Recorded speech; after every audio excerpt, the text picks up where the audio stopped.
नागौर जिले के खिंवसर क्षेत्र के भेड़ गांव में पुलिस ने जिस कार्रवाई को बहुत बड़ी कार्रवाई बताया और 7 करोड़ के वाहन जब्त करने का दावा किया, उस मामले में वाहन छूट गए। पुलिस ने रविवार को कार्रवाई की, सोमवार को कार्रवाई का खुलासा किया, मंगलवार को सुबह अखबारों में खबर छपी और मंगलवार दोपहर को रील बन गई। पुलिस थाने के बाहर से एक रील बनाई गई और उस रील में साफ तौर पर वो डंपर, वो जेसीबी नजर आ रही है जो पुलिस थाने से छूटकर वापस बाहर निकल रही है।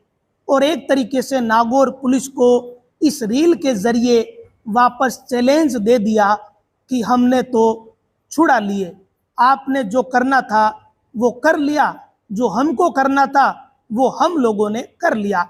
बात यह नहीं है कि पुलिस ने जो कार्रवाई की उसमें चंद घंटों के बाद ये वाहन छूट गए, लेकिन बात यह है कि वाहन छूटने के बाद जिस तरीके से रील बनाई गई है उससे ये अंदाज़ा लगता है कि वो रील के जरिए क्या संदेश पुलिस को देना चाहते हैं। और ये एक तरीके से नागौर पुलिस के लिए चैलेंज ही है, क्योंकि पुलिस ने रविवार को ही ये कार्रवाई की।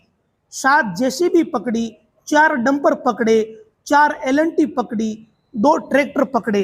पुलिस ने इसका बाजार का मूल्य बताया 7 करोड़ रुपए। और कार्रवाई में भी कोई ऐसा नहीं है कि कोई एसएचओ या एएसआई शामिल रहा, बल्कि इस कार्रवाई में नागौर के जो डीएसपी हैं, प्रोबेशनरी आईपीएस जितिन जैन, ये खुद मौजूद रहे। और इसके अलावा पांचोड़ी थाने के सीआई भी मौजूद रहे। इन बड़े अधिकारियों की मौजूदगी में जो कार्रवाई हुई उसका असर किस तरीके से हुआ है, ये रील इस बात का संकेत देती है कि जो कार्रवाई बड़ी बताई गई वो कार्रवाई बड़ी रही नहीं कागजों में। अगर कार्रवाई कागजों में बड़ी रहती तो ये रील तीसरे ही दिन नहीं बनती। ये बहुत ही समझने वाली बात है, कोई भी इसको समझ सकता है।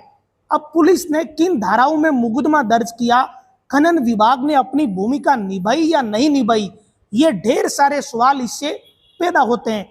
इससे भी ज़्यादा बड़ी बात यह है कि ये पुलिस के इकबाल को भी एक तरीके से चैलेंज है। रविवार के दिन नागौर पुलिस का भारी जाब्ता भेड़ गांव में पहुंचा था। यहाँ पुलिसकर्मी घंटों तक भूखे प्यासे इस कार्रवाई में लगे रहे, लेकिन रविवार की कार्रवाई सोमवार को फौरी तौर पर अखबार में छपी। इसके बाद पुलिस ने खुलासा किया और मंगलवार को सुबह जब खबर छपी तो कुछ ही घंटों बाद रील आ गई कि हमने तो छुड़ा लिए। और उस रील पर भी एक तड़कता भड़कता ऐसा गाना लगा दिया जो ये संकेत देता है कि वो क्या कहना चाहते हैं।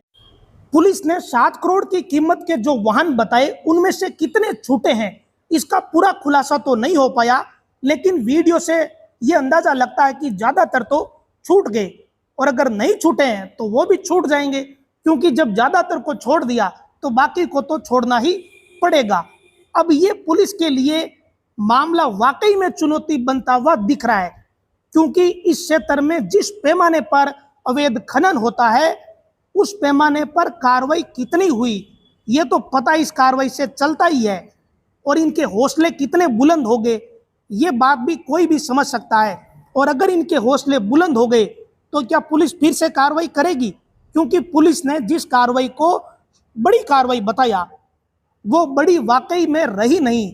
अब इसमें किस विभाग ने अपनी भूमिका ठीक से नहीं निभाई, इसको भी लोग अच्छे से जानते हैं कि कौन सा ऐसा विभाग है जिसने अपनी भूमिका को नहीं निभाया।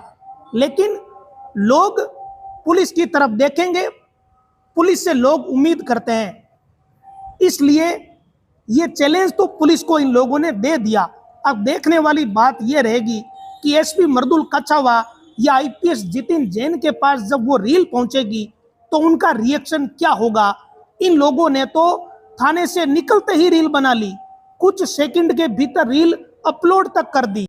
अब आगे क्या रहेगा ये तो समय बताएगा।